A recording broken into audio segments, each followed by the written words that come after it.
మాట చెప్తా ఉన్నా అంటే ప్రేమ నాకు కూడా ఉంది. నాకు తండ్రి కావచ్చు, అది వేరే విషయం. కానీ ఒక రాజకీయ నాయకుడిగా వారు ఈ మధ్య రాజకీయ పరిణితి కోల్పోయి మాట్లాడుతూ ఉన్నారు. కేటీఆర్ గారు మాట్లాడిందంటే ఓకే అనుకోవచ్చు, ఆయనకు పెద్దగా తెలియదు పాపం. కానీ కేసీఆర్ గారు అనే మాట ఏంటంటే ప్రజలు తప్పు చేసిండ్రు. ఓకే, ఒక సెకండ్ నేను ఒప్పుకొని దాన్ని, ఒక సెకండ్ అనుకుందాం. ప్రజలు తప్పు చేస్తే నేను ఒక తల్లిగా అడుగుతున్నా, నేను నా కొడుకో మాట చెప్తా, వాడు వినలేదనుకో, కింద పడ్డాడు అనుకో, ఇడిచిపెడతానా? దగ్గర తీసుకొని మంది అనా? ఓకే, ప్రజలు తప్పు చేసిర్రు అనుకోండి, మీకు అధికారం ఇవ్వలేదు అనుకోండి, ఒక కర్కోటకుడి పాలన నడుస్తుంది అలా తెలంగాణలో.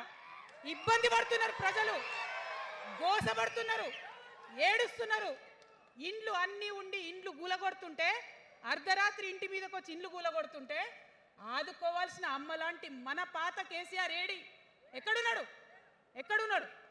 ఇది మనం అడగాల్సింది. అందుకోసమే నేను ఈ నిర్ణయం తీసుకున్నది. నన్ను పార్టీలోంచి బయటకేస్తే నేను వెంటనే పార్టీ పెట్టలే.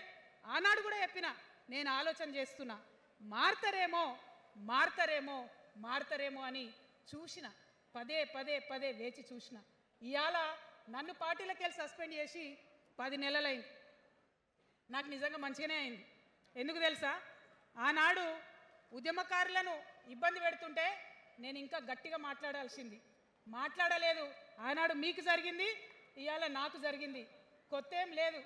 కేసీఆర్ కోసం, టీఆర్ఎస్ పార్టీ కోసం, ఆనాడు తెలంగాణ ఉద్యమం కోసం ఇండ్లు అమ్ముకొని, భూములు అమ్ముకొని, ప్రతి ఊర్లో టీఆర్ఎస్ కండువా వేసుకొని పోరాటం చేసినటువంటి కార్యకర్తలు ఎక్కడున్నారు ఇవాళ?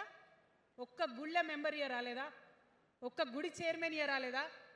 తెలంగాణను వ్యతిరేకించి ఉద్యమాన్ని తొక్కిపట్టి మన మీద లాఠీలు పెట్టి కొట్టినటువంటి వాళ్ళకి తీసుకొచ్చి ఎమ్మెల్యే సీట్లు ఇచ్చి వాళ్ళ అనుచరులు వచ్చి మిడతల దండలాగా మన కార్యకర్తల మీద పడితే తల్లి కోడి కాపాడుకున్నట్టు పిల్లల్ని కాపాడుకోవాల్సిన మన కేసీఆర్ ఎడబోయింది.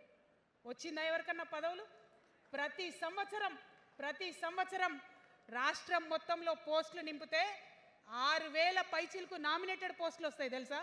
అంటే 10 ఏళ్ళ 2 ఏళ్ళకోసారి నామినేటెడ్ పోస్టులు వేసినా ఒక 30,000 మందికి దాదాపుగా ఏదో ఒక గౌరవం.